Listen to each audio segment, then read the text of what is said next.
नमस्कार दोस्तों, शिक्षा चक्र चैनल पर आप सभी का स्वागत है।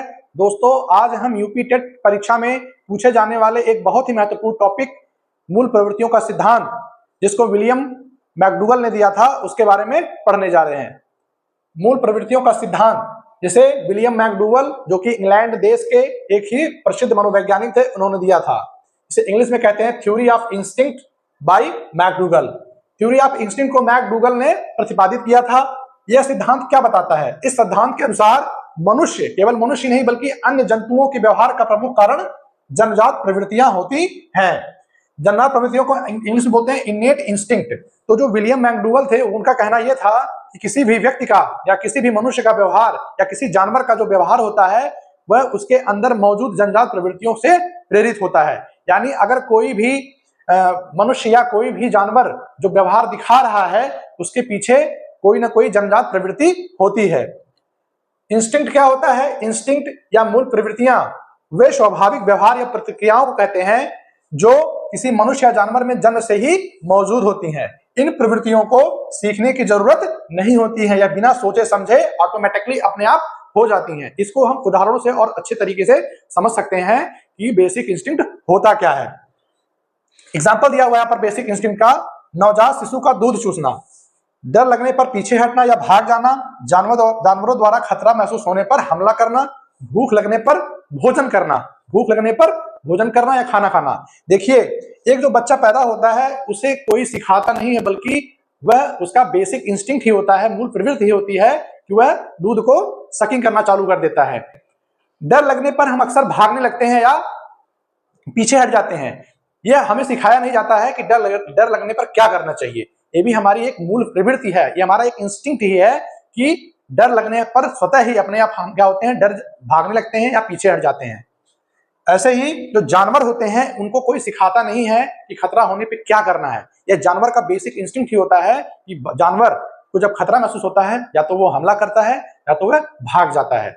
इसी प्रकार आपने देखा होगा, जो जानवर होते हैं उन जंतुओं के अंदर मातृत्व का भी एक बेसिक इंस्टिंक्ट होता है, पेरेंटल का भी एक बेसिक इंस्टिंक्ट होता है, एक मूल प्रवृत्ति होती है। इसीलिए जब कोई भी जंतु के जो छोटे बच्चे होते हैं, उनको कोई परेशान करता है या कोई छेड़ता है, तो वो क्या होते हैं, वो उनको बचाने की कोशिश करते हैं। या कोई सिखाया नहीं किसी ने उस जानवर को कि बच्चे की रक्षा करनी चाहिए, उसके अंदर क्या है, बेसिक इंस्टिंक्ट होता है। जैसे भूख लगने पर हम खाना खाते हैं। अगर आप ध्यान से देखिएगा, एक जो छोटी चिड़िया होती है जो दाना चुगती है, क्या वो कहीं सीखी है कि उसे क्या चुगना है? नहीं, या उसका बेसिक इंस्टिंक्ट ही है, उसकी मूल प्रवृत्ति है। भूख लगने पर उसे क्या खाना है वह उसको पता होता है। आइए देखते हैं इंस्टिंक्ट और लर्निंग में क्या फर्क होता है, मूल प्रवृत्ति और अधिगम में क्या फर्क होता है। तो जो इंस्टिंक्ट होता है वो जन्मजात होता है। इंस्टिंक्ट जो है कोई सीखता नहीं, बल्कि पैदा होने के साथ ही साथ मनुष्यों और जानवरों के अंदर पहले से मौजूद रहता है। जबकि लर्निंग जो है, अधिगम जो है, वो शिक्षा या अनुभव से प्राप्त होता है। इंस्टिंक्ट अनैच्छिक होती है, जबकि लर्निंग इच्छा अनुसार होता है।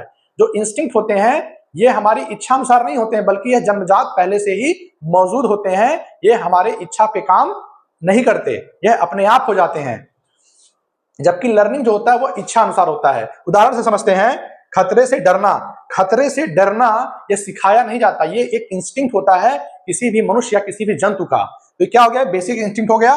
बच्चे का रोना, बच्चा जो है रोता है, बच्चे को रोना कभी सिखाया नहीं जाता है, बल्कि वह उसके अंदर क्या है, बेसिक इंस्टिंक्ट है कि जब उसे भूख लगती है तो वो रोने लगता है। उसी तरह देखिए, साइकिल चलाना एक लर्निंग है। साइकिल आपकी इच्छा के ऊपर है, आप अगर नहीं सीखना चाहते हैं तो साइकिल मत नहीं सीखते हैं। ऐसा नहीं है कि साइकिल अपने आप सबको चलाने आती है। स्विमिंग करना, हमारे अंदर देखिए, मनुष्यों के अंदर स्विमिंग करना बेसिक इंस्टिंक्ट नहीं होता है, तो मनुष्य को स्विमिंग सीखनी पड़ती है। लेकिन जानवरों को आपने देखा होगा, कुत्ता है, भैंस है, गाय है, उसके अंदर तैरना एक बेसिक इंस्टिंक्ट है। तभी सारे जानवर क्या होते हैं, पानी में जाते ही तैरने लगते हैं। लेकिन मनुष्य के अंदर ये बेसिक इंस्टिंक्ट नहीं होता है, बल्कि मनुष्य को स्विमिंग लर्निंग करना पड़ता है, सीखना पड़ता है। भाषा बोलना भी क्या है, एक लर्निंग है, ये बेसिक इंस्टिंक्ट नहीं है। अगर किसी को भाषा बोलना ना सिखाया जाए तो उसे बोलने, भाषा का ज्ञान नहीं होगा, वह अनपढ़ ही रह जाएगा। तो ये हम अब उम्मीद करते हैं कि इन एग्जाम्पल से आप बेसिक इंस्टिंक्ट और लर्निंग के बीच अंतर समझ गए होंगे, और बेसिक इंस्टिंक्ट क्या होता है ये भी समझ गए होंगे। एक बार मैं फिर से बता देता हूं, विलियम मैकडूगल ने अपना रिसर्च किया और रिसर्च में यह पाया कि जो मनुष्य या जानवरों के व्यवहार होते हैं वो कुछ मूल प्रवृत्तियों या बेसिक इंस्टिंक्ट या इंस्टिंक्ट से प्रेरित होते हैं। यानी कि मनुष्य का व्यवहार जो है वो बेसिक इंस्टिंक्ट के द्वारा ही क्या है, प्रेरित है, और बेसिक इंस्टिंक्ट के कारण ही मनुष्य का व्यवहार करता है। बेसिक इंस्टिंक्ट के अनुसार ही मनुष्य क्या करता है, व्यवहार करता है। तो मैकडूगल ने अपने रिसर्च में कुल 14 मूल प्रवृत्तियों के बारे में बताया है। पहले ये 11 थी, बाद में 14 हो गई, अब 18 भी हो गई। यानी ये मूल प्रवृत्तियां क्या हैं, बहुत सारी मूल प्रवृत्तियां होती हैं, लेकिन मैकडूगल ने जो हमारे सिलेबस के अनुसार जो 14 मूल प्रवृत्तियों को बताया है, और हर मूल प्रवृत्ति से संबंधित एक इमोशन, एक भावना होती है। यानी अब हम देखेंगे वो 14 मूल प्रवृत्तियां कौन है, उनसे जुड़ी हुई भावनाएं कौन है। तो मैंने यहाँ पर एक लिस्ट बना रखा है 14 मूल प्रवृत्तियों का और उससे जुड़ी संबंधित संवेग या भावनाओं के बारे में। तो पहला जो मूल प्रवृत्ति है पलायन, भागना, एस्केप इसको अंग्रेजी में कहते हैं। तो अगर अच्छा रहेगा आप इंग्लिश टर्म भी थोड़ा सा माइंड में रखें, क्योंकि हिंदी में तो वर्ड बदल सकता है, लेकिन इंग्लिश में जो दिया है वर्ड उन्होंने वो नहीं बदलता। कहीं कहीं फ्लाइट भी लिखा रहता है। क्या लिखा रहता है, फ्लाइट। फ्लाइट माने होता है भागना, या FLIGHT, फ्लाइट।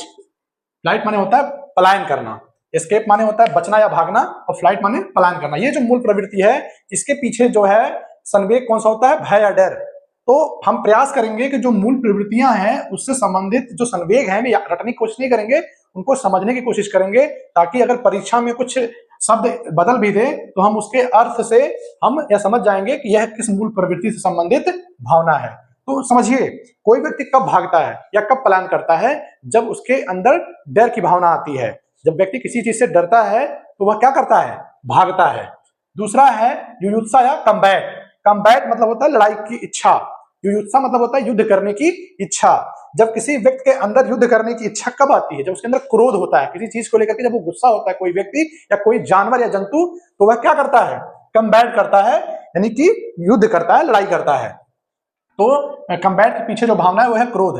उसके बाद क्या है, जिज्ञासा, क्यूरियोसिटी। जब भी कोई व्यक्ति किसी नई चीज को लेके थोड़ा सा वंडर यानी आश्चर्य अपने आप को महसूस करता है, आश्चर्यचकित होता है, तब उसके अंदर एक क्यूरियोसिटी आती है। फिर उसके बाद है शिशुरक्षा या पेरेंटल। शिशुरक्षा या पेरेंटल, पेरेंटल वर्ड याद रखिएगा, क्योंकि इसका जो हिंदी वर्ड है शिशुरक्षा, ये आपको मिल सकता है और भी तमाम शब्द मिल सकते हैं, जैसे संतान पालने की इच्छा, संतान पैदा करने की इच्छा। तो हम पेरेंटल वर्ड याद रखेंगे, पेरेंटल या शिशुरक्षा। इसके पीछे कौन सी भावना होती है, वात्सल्य या ममता की, वात्सल्य या ममता की। तो शिशुरक्षा के पीछे कौन सी भावना है, ममता, टेंडरनेस इसको बोलते हैं इंग्लिश में, वात्सल्य। और आपने इसको अगर आप समझने की कोशिश करें तो आप देखते होंगे जब किसी भी जंतु के बच्चे होते हैं छोटे छोटे, आप उनको जब टच करते हैं तो वो जो जंतु होता है वो आपके ऊपर हमला कर देता है, क्योंकि वह उसके अंदर क्या है, पेरेंटल की प्रवृत्ति है। वह अपने बच्चों को बहुत मानती है, वो ऑटोमेटिकली आप पे हमला कर देगी। ठीक है। वैसे ही पांचवा आपका है प्रतिकर्षण या रिपल्सन। मतलब आप किसी से दूर कब जाते हैं, जब किसी चीज को लेकर घृणा होती है किसी व्यक्ति के प्रति या किसी अन्य प्रति, तो आप उससे दूर भागते हैं, रिपल्सन। रचनात्मकता, कंस्ट्रक्शन, ये भी एक मूल प्रवृत्ति है। नई चीजों को खोजना, ये भी क्या है, एक मूल प्रवृत्ति है, जिसके अंदर क्या आएगा, रचनात्मकता के अंदर आएगा, यहां छूट गया है मैं लिख देता हूं, क्रिएटिव, सृजनात्मकता। क्या होगा यहां पर, सृजनात्मकता, सृजनात्मकता, क्रिएटिवनेस, क्रिएटिवनेस। ठीक है। तो सृजनात्मकता जो होती है वो रचनात्मकता, कंस्ट्रक्शन या निर्माण, कहीं निर्माण लिखा रहता है, तो कंस्ट्रक्शन जो मूल प्रवृत्ति है उसके पीछे जो मूल भावना है वो है सृजनात्मकता या क्रिएटिवनेस या नया कुछ बनाने की इच्छा। भोजनावेषण या भोजन की खोज, फूड सीकिंग भी एक क्या मूल प्रवृत्ति है। इसके पीछे की जो भावना है भूख है। भूख लगने पे चाहे मनुष्य हो चाहे कोई जानवर हो, वो क्या करता है, भोजन की तलाश करता है। फिर आठवां है काम या जनन या सेक्स या मेटिंग। जो सेक्स या जो जनन या प्रजनन का जो मूल प्रवृत्ति है, ये भी क्या है, इसके पीछे जो भावना काम करती है वो है कामुकता या प्रेम। ये भी सभी व्यक्तियों और सभी जंतुओं में भी पाया जाता है। क्या, काम, भावना या जनन। नौवा है आत्मगौरव, सेल्फ असर्शन। सेल्फ असर्शन क्या है, इसके पीछे की भावना क्या है, श्रेष्ठता की भावना। देखिए आत्मगौरव, जब व्यक्ति जो अपने आप को क्या करता है, महान बनाने की कोशिश करता है, यह भी क्या है, एक मूल प्रवृत्ति है। यह केवल मनुष्यों में नहीं बल्कि जंतुओं में भी देखा जाता है। जैसे कि शेर जो होता है, जंगल का राजा होता है, वो जो शेर होता है उसके अंदर भी क्या होता है, कई शेर आपस में लड़ते हैं अपने आप को श्रेष्ठ दिखाने के लिए कि मैं ही जंगल का राजा हूं। तो जो आत्मगौरव या सेल्फ असर्शन है, ये भी एक क्या है, मूल प्रवृत्ति है। इसके पीछे की भावना क्या होती है, श्रेष्ठता की भावना, अपने आप को ग्रेट दिखाने की, सुपीरियरनेस की भावना होती है इसके पीछे।